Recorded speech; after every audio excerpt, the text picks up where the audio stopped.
기후 위기 시대의 지속 가능성, 기독교인의 관점이라는 주제로 서울대학교 환경대학원 홍정호 교수님께서 주제 강연 이어서 해주시겠습니다. 예, 이렇게 발표 기회를 주셔서 감사합니다. 제 전공은 경제학입니다. 제가 어릴 때 교회 다니면서 우리 교회 학문적으로도 굉장히 뛰어나시고 또 교회에서 장로님으로 신앙생활도 뛰어나신 훌륭하신 분이 계셨는데 신앙과 학문이 어떻게 연결되느냐라는 질문을 제가 좀 겁없이 던졌던 기억이 나요. 그런데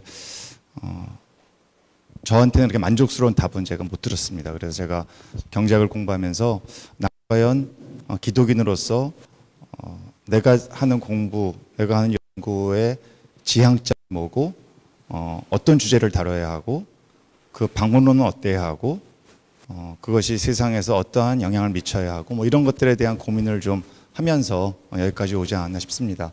오늘 말씀드릴 내용은 그러한 연장선상에서 제가 평소에 영적 고민했던 바 또 현실에 참여하면서 느꼈던 바 이런 얘기들을 좀 드리고 싶습니다. 시간은 잘 맞출 거고요. 네, 그래서 경제학에서는 자연 환경을 이렇게 크게 보면 세 철학적 기조하에서 보는 것 같습니다. 먼저 이용의 대상이죠. 이것은 우리가 보통 학교의 경제학과에서 가르치는 경제학 물론 미시경제학, 경제학 이런 건 별로 안 다루지만 그래서 암묵적으로 가정하고 있는 것이죠. 자연은 그것이 재생 불가능한 자원이든 재생 가능한 자원이든 이용의 대상이다. 그리고 이제 한 1960년대 아주 길게 잡은 60년대 좀 짧게 잡은 70년대 이후에는 관리의 대상으로 관리의 대상으로 그것이 결국 합리적인 접근이다라고 보는 관점이죠. 그래서 학문적으로는 이제 환경 경제학 분야에 속한다고 할 수가 있겠고 결국 이러한 관리의 주체 인간이고 그리고 인간이 자연을 평가하고 자연의 가치를 가늠하는 주체다라고 보는 관점이죠. 그래서 이 경제학에서는 이런 노력들을 쭉 한 결과 처음으로 재작년에 이 분야에서 노벨 경제학상이 나왔어요. 제가 처음 공부했을 때만 해도 이 분야는 경제학이 좀 변방할 수 있었는데 한국에서는 지난 30년 동안 저희 선배 교수님들과 이제 뭐 또 저를 포함해서 우리 동료 교수들이 노력한 결과 이제는 상당히 좀 주류적 시각으로 보는 기류가 형성이 되고 있습니다. 그렇지만 하여튼 이제 그렇고요. 그리고 이제 생태 중심주의적인 관점을 가진 아마 잘 알 겁니다.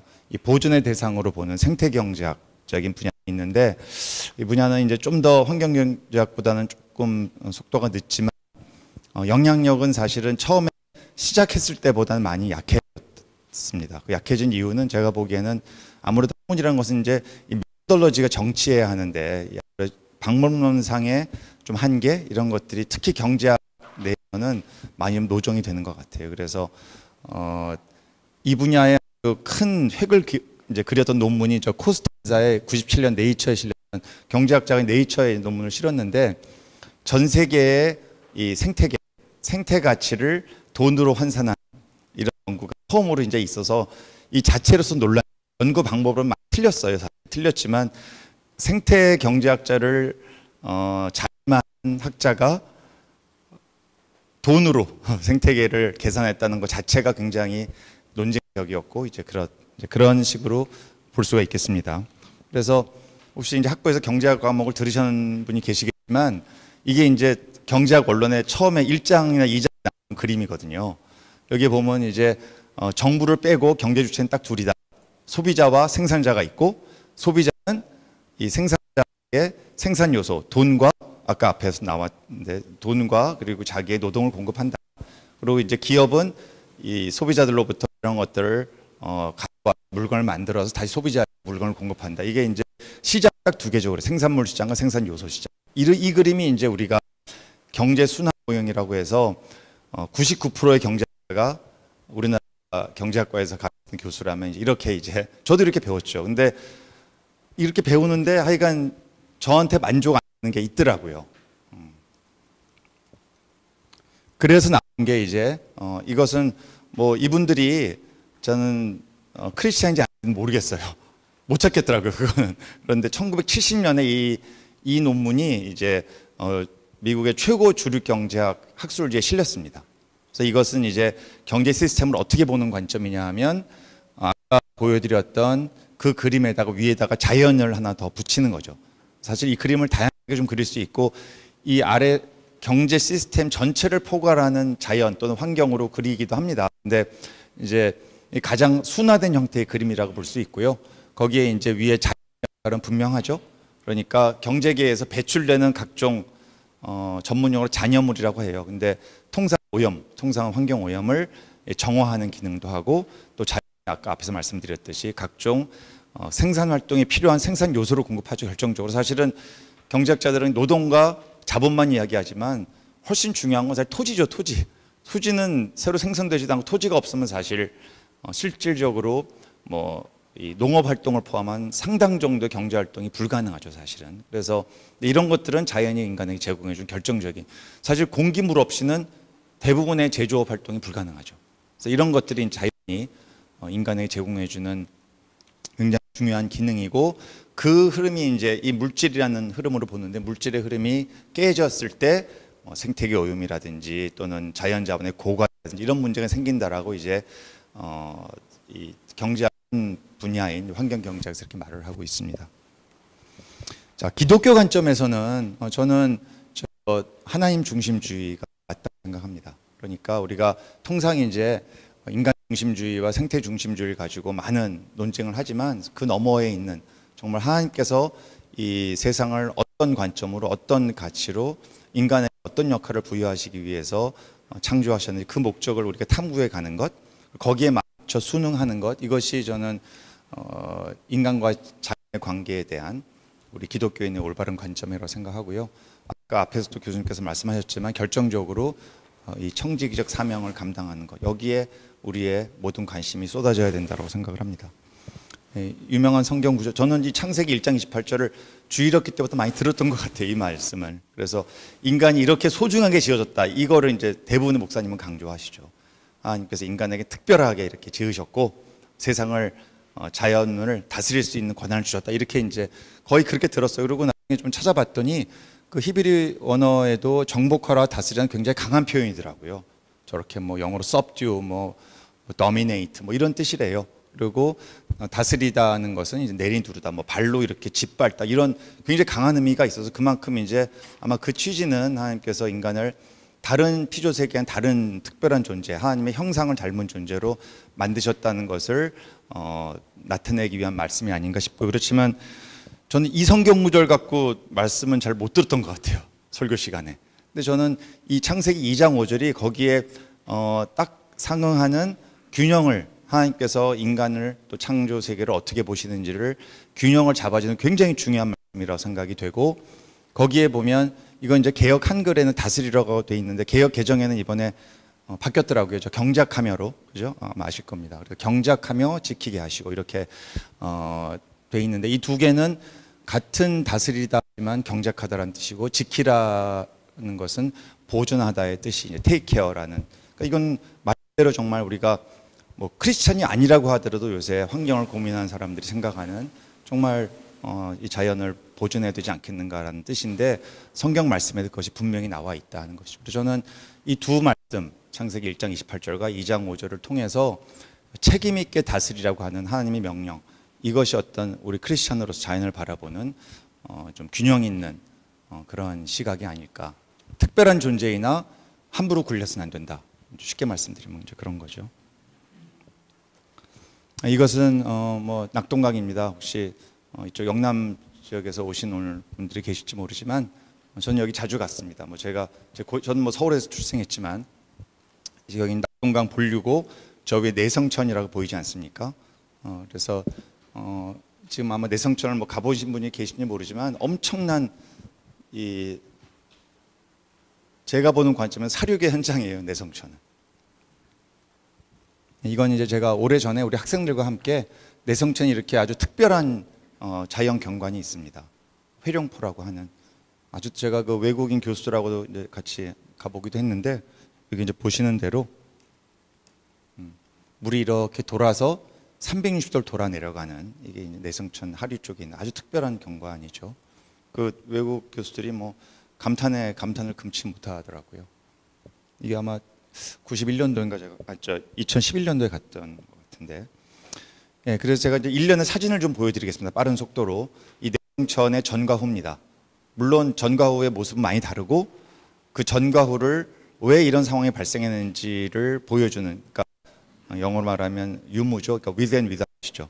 무엇이 이러한 전후의 변화를 가져왔는가를 좀 제가 말씀을 드리고자 합니다. 이것은 2011년도에 좀 글씨가 잘렸는데 2011년도에 내성천의 이 회령포 쪽에 찍은 사진입니다. 말대로 여름에 가족 나기가 딱 좋은 곳이고요. 물이 얕아서 저기 보시죠. 물이 얕아서 제일 깊은 데 가도 성인 뭐 허벅지 정도라 익스할 염려 절대로 없는 아주 아름다운, 그러니까 인간 중심주의적인 관점으로 보더라도 엄청나게 보존 가치가 있죠. 왜냐하면 관광 효과가 좋으니까. 이런 강은 특별한 강이죠. 그래서 여기를 이제 이 작가가 한 지점에서 이 사진을 찍었어요. 한 지점에서. 그리고 굉장히 아주 저는 굉장히 물론 높이 평가하는데 한 7, 8년에 걸쳐서 지속적으로 같은 장소에서 사진을 찍습니다. 이 강이 어떻게 바뀌는가를 확인하기 위해서. 이게 3년 후의 사진입니다. 이게 다른 곳 아닌가? 다른 곳이 아니에요, 지금. 저 위에 산의 모양을 보십시오. 산의 모양. 정확히 같은, GPS로 찍어서 찍었기 때문에 정확히 같은 장소예요. 같은 장소에서의 내성천의 모습이 3년 만에 지금 이렇게 됐고, 이 풀은 독성이 있는 풀이라 우리 고유 식물종이긴 한데 이제 뭐 사람이 들어갈 수 없는 곳으로 바뀌었죠. 그로부터 다시 2년 후 더 많이 자라서 이제는 강이 잘 안 보일 지경으로 바뀌었습니다. 똑같은 장면입니다. 정확히. 조금 더 위로 내성천 약간의 상위로 올라가서 이런 이 한국 강의, 우리나라 강의 특징은 이렇게 모래가 많다는 것이거든요. 제가 어릴 때 뚝섬에 살았는데 한강도 역시 모래가 많았습니다. 아마 아시는 분은 아실 거예요. 제가 한강에 가서 몇 감고 놀았던 기억도 있기 때문에 저 강이 이렇게 됐습니다. 똑같은 장면입니다. 제가 굳이 설명 안 드리더라도 산의 모양을 보시면 똑같기 때문에. 그래서 아까 이 모습이 5년 만에 이 모습으로 바뀌었고요. 그다음에 이 모습이 이 모습으로 바뀌었고, 이 모습이 이 모습으로 바뀌었습니다. 이게 무슨 아마존의 무슨 열대우림 파괴 이런 거 아닙니다. 지금 인도네시아의 뭐 팜 농장 때문에 열대우림 파괴되고 있다 이런 게 아니에요. 우리나라에서 일어나고 있는 일입니다. 우리나라에서. 이 모습이 이렇게 됐고요. 이렇게 됐어요. 전 이게 제일 놀라운 것 같은데, 여기는 수몰지입니다. 수몰지. 이제 짐작하시죠? 왜 이렇게 제가 이 전과 후의 이 모습에 매개체가 있지 않게 왜 이렇게 됐을까? 생태가 이렇게 짧은 시간에 빨리 바뀔 리 없으니까. 뭐 예상하다시피 이 내성천 상류에 댐이 지어졌습니다. 영주댐이라고, 원래는 사리원 댐이라고 하는 건 이 영주댐이 지어졌고, 이 모래는 다 파갔습니다. 왜냐하면 댐이 지어지면 어차피 물이 차니까 영주시에서 다 파갔어요. 아파트 공사 현장에 팔려고, 재정 수입을 위해서. 그런데 그 과정에서 여기 보시면 인공 구조물 하나 보실 수 있어요. 이건 뭡니까? 뭔 것 같으세요? 이게 지금 똑같은 장면이거든요. 이게 지금 이렇게 됐는데 이 위에다가 이거 하나 지었어요. 이게 뭘 것 같으세요? 이게 구름다리입니다. 다리 지어가지고, 다리 왜 지었겠어요, 여기에? 상상이 되세요? 여기에 물 채워지면 그게 멋있으니까 그거 보라고 다리 지은 거예요. 관광하라고. 이게 아름다운지 저는 잘 모르겠어요. 여기 물 채우면 그게 볼만한 것인지. 여기도 역시 수몰지입니다. 저는 여러 번 그때 수몰되기 전에 가봤고요. 이 모습인데 다 팠습니다. 싹 다 파가지고 이제 파느라고. 아시죠? 그 모래, 이 강의 모래가 가장 단가가 셉니다. 제일 고급 모래이기 때문에. 그리고 세워진 게 바로 영주댐입니다. 그리고 이미 이건 2017년도 사진인데 지금까지 그래서 이 수문을 다 못 닫고 있습니다. 이런 식의 녹조가 너무 심해서 이것은 크리스찬 아닌 경제학자가 분석해도 도저히 경제성이 나오지 않는 댐 사업입니다. 이 사업이 아시다시피 우리 이명박 장로님이 2009년도에 4대강 사업 한다고 하면서 곁다리를 끼워 넣은 사업이에요. 4대강 본류는 아니고 낙동강으로 흘러 들어가는 내성천의 지류에 이제 171km짜리 강이니까 짧은 강이 아니죠. 내성천도 거기 상류에 이 댐을 지었고 현재까지 아무 쓸모없는 댐으로 현재까지 와 있습니다. 사실은 경제학적으로 봐도 이 댐은 없애는 게 합리적이에요. 얻어지는 게 없으니까 지금. 이게 여기서 전기가 만들어지는 것도 아니고 물이 저렇게 오염돼 있어서 저물을 갖고 특별히 쓸 수 있는 물도 아니고 사실은 없애는 게 맞는데 없애면 그 뒷감당은 누구도 할 수 없으니까 1조 2천억 써서 어떤 경제적인 효과도 없는 댐을 만들어 누가 시작했어? 이러면 이제 수자원공사부터 해서 많은 사람이 다치는 거죠. 그러니까 지금 그냥 저렇게 가고 있어요. 이명박 장로님께서 하셨습니다. 거기에 또 하나님이 만드신 흰 수마자라고 하는 멸종위기 1급 동물이 있습니다. 거의 이제 많이 없어졌고요. 이게 우리 남한에만 있어요. 낙동강과 금강에 있는데 금강에 있는 흰 수마자는 최근에 개체수가 늘었습니다. 왜? 거기에 있는 보에 수문을 개방하면서 다시 생태계가 회복이 되면서 개체수가 늘었어요. 이 내성천에는 거의 지금 찾기 힘듭니다. 저도 가서 확인을 해봤는데 이것이 우리나라 산의 모습이었고요. 이게 50년대 산의 모습이었고 이게 지금의 모습입니다. 저는 인간이 물론 우리나라가 산이 황폐화된 것은 뭐 일제 수탈도 있지만 또 우리가 또 못 살았으니까 이제 산의 나무 다 베어내고 이런 것도 있었고 어쩌면 다 이렇게 회복시킬 수 있다는 거죠. 저는 그래서 이게 우리 민족에 하나님께서 주신 가능성이라고 생각을 해요. 유엔에서도 2차 세계대전 이후에 조림에 성공한 나라, 유일한 나라 대한민국으로 꼽고 있습니다. 유일한 나라. 할 수 있다는 거죠. 할 수 있다. 어딘지 아시죠? 여기서 멀지 않은 곳. 예, 순천만입니다. 아십니까? 순천만이 1999년도에 10만 명이었어요. 관광객이 1년에. 현재 400만 명이 훌쩍 넘어섰습니다. 그런데 90년대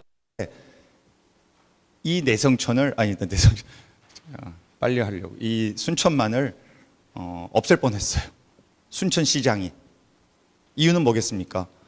저 강 밑에 있는 고급 모래 팔아야겠다고.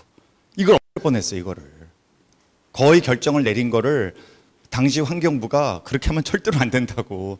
당신네한테 엄청난 손해가 될 거라. 국가적으로 손해지만 지금 나와가지고 순천시는 대박 났죠. 순천시 대박. 이게 대한민국 생태관광의 제1호 기념작입니다. 20년 전에 없앨 뻔한 곳입니다. 그래서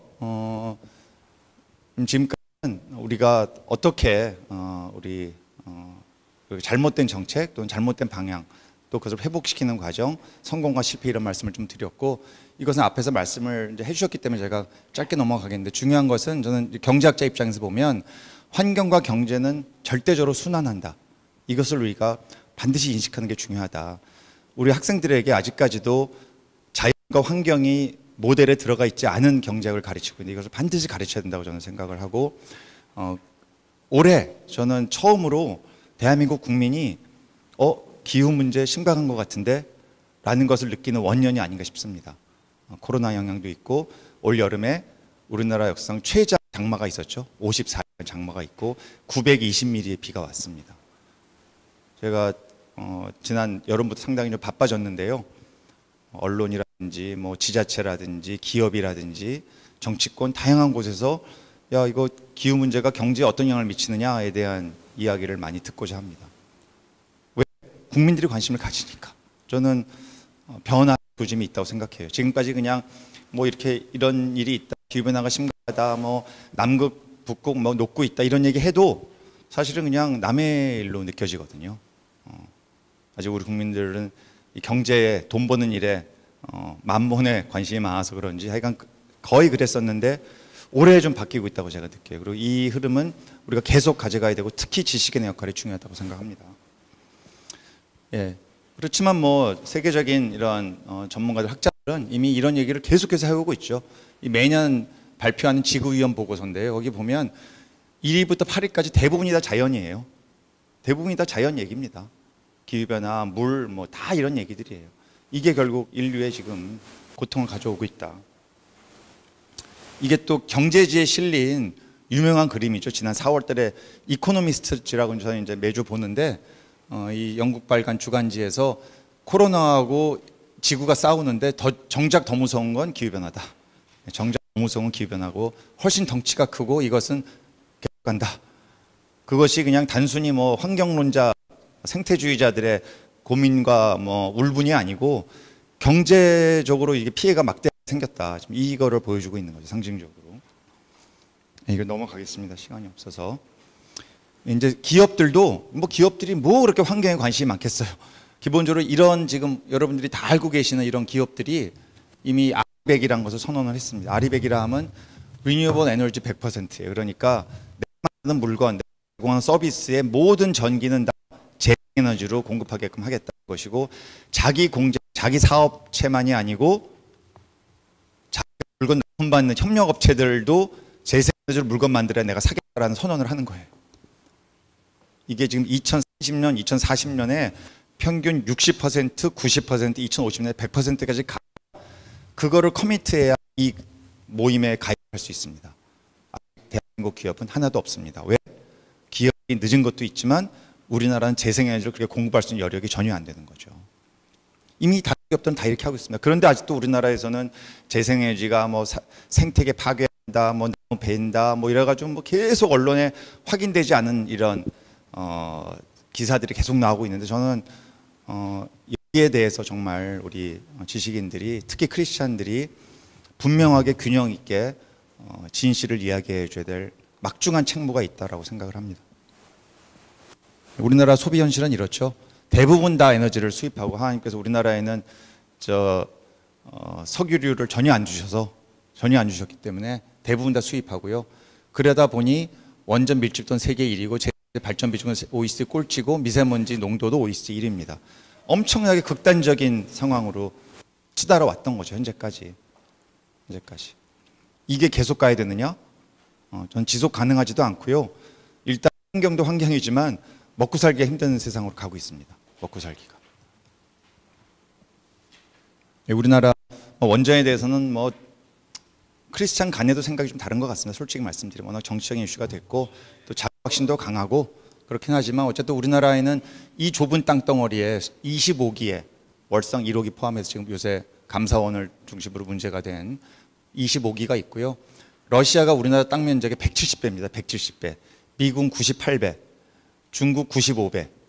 그런데 우리나라에 있는 원전의 개수를 보십시오. 딱 네 군데 있습니다. 경상남북도, 여기 전라남도, 영광에. 각 평균 6기씩 있어요. 밀집도 세계 탑 10에 4개가 다 들어가 있습니다. 이게 과연 바람직한가? 그래 생각을 해봐야 되겠다. 전력 생산 비중의 이 재생에너지는 2018년 기준으로 3.8%고요. 올해 아마 한 6% 정도 찍을 것 같아요. 여전히 꼴찌입니다. 여전히. 이런 나라들 여기는 일본 20% 넘었고요. 덴마크 이런 나라는 뭐 70% 지금 뭐 100% 가겠다는 거예요. 하나님이 주신 바람과 빛으로 만드는 에너지입니다. 제가 어릴 적에 60년 초반 태생인데요. 그때는 나라가 가난했고 청계천의 모습입니다. 사진을 구해요. 어떻게 구글에 있더라고요. 청계천 모습입니다. 61년도 청계천 모습인데 제가 중고등학교 다닐 70년대는 대한민국은 세계의 공장이었죠. 연평균 10% 성장을 찍었던 나라죠. 동시에 나무 심기도 많이 했던 나라예요. 아까 보여드렸지만. 그래서 저는 이렇게 해서 이제 50년을 숨갑게 이 나라가 달려왔는데 지금까지 달려왔던 방식으로는 더 이상 가능하지 않다. 이번에 팬데믹과 기후 위기와 이런 것들이 그것을 잘 보여주고 있다. 예, 말입니다. 그래서 욕하고 싶고요, 개인적으로. 좀 한국 교회가 뭐 사실은 환경교육, 생태교육 하나도 안 시키기 때문에, 그러니까 이명박 장로님 같은 분이 나온 겁니다. 그런 분이 나온 거예요. 그래서 전혀 그런 교육이 없으니까 이게 잘하는 건 줄 알고, 이게 잘하는 건 줄 알고. 그래서 마지막 이사야 41장 18절에서 20절까지 한번 읽어보시면 되겠습니다. 감사합니다.